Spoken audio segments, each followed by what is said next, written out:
think Maria said, we've got three chunks of input and conversation.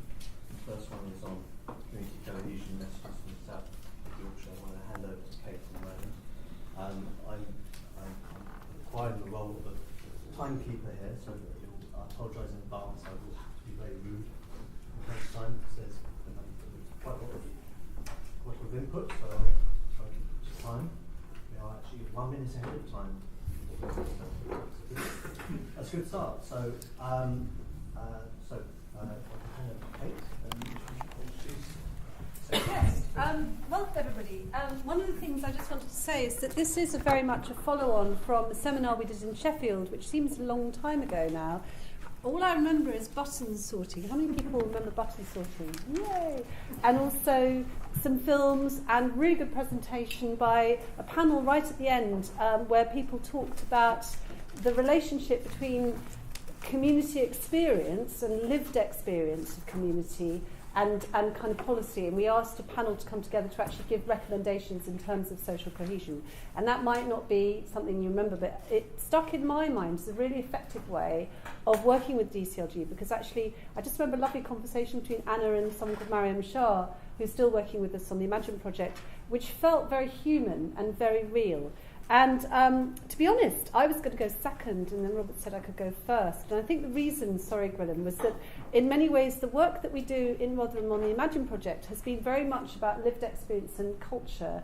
And we've been looking at the cultural context of civic engagement. This is a large-scale ESRC project. Actually, I did have all the logos, but they've disappeared, which is probably fine. But anyway, there are lots of funders of this project. And it's involved community partners and community researchers like Zainab in co-producing research together.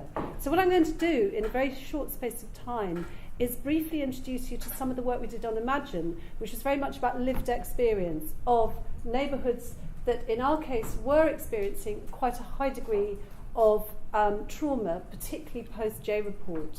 This is central Rotherham we're talking about. Now Zainab did this with me.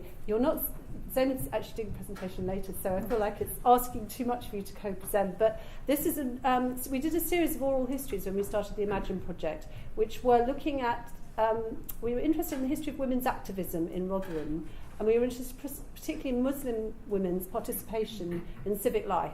And we did this, I would say, extraordinary interview with a group of women, all of whom were activists, talking about the experience of living in Rotherham. So this is what this is taken from. And I'll just go through the slides and not spend long discussing them, but kind of present them to you. Oh, thank you, Robert.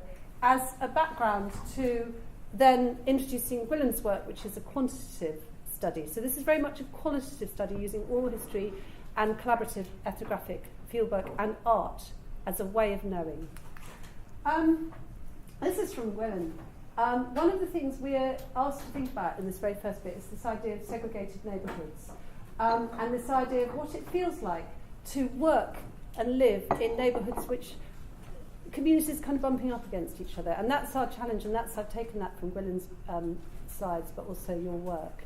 So that's what we started by thinking about actually in our Rotherham projects, and we're going to talk about this at length later as well.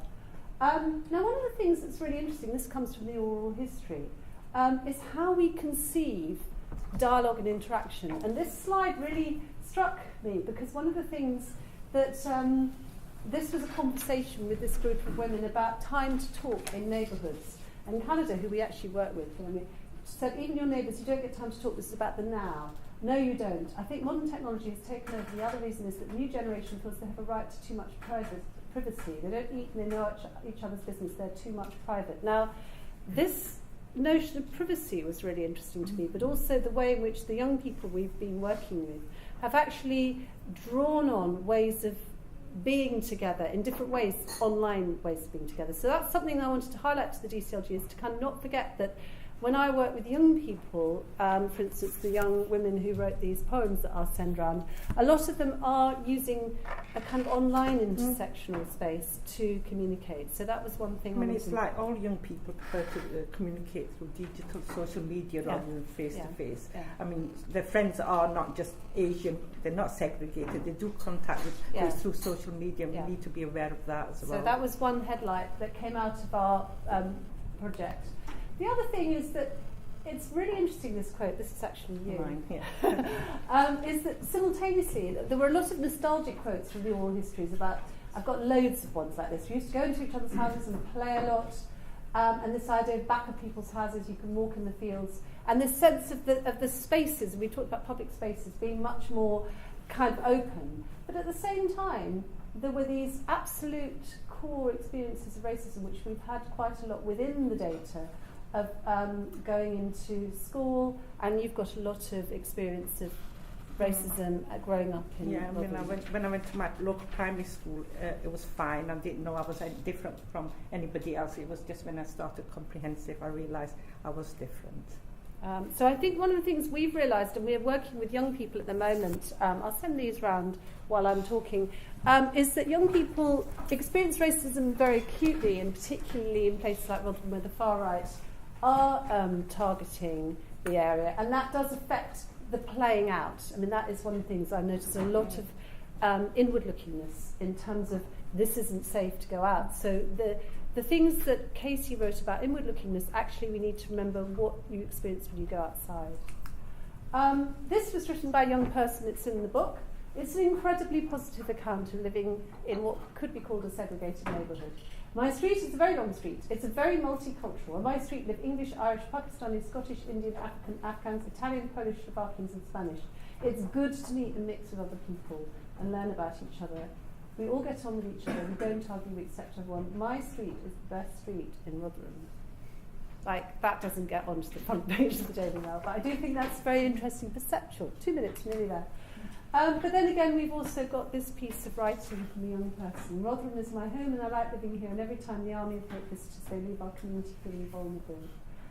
The EDL's motto is not racist, but anyone see the irony in this? I write this sitting at home as EDL disrupted another Saturday. So one of the things we've been doing is working through art, and in this book, an artist called Janine Shah talked about her experience of growing up, and this is very much a representation of her experience of childhood.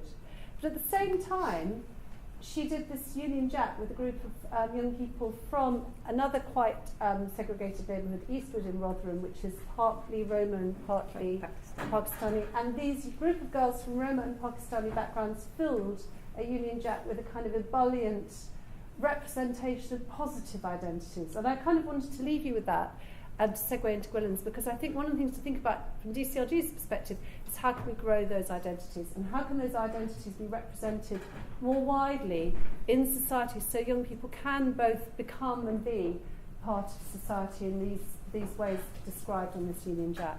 So that's the end of our bit. Thank you.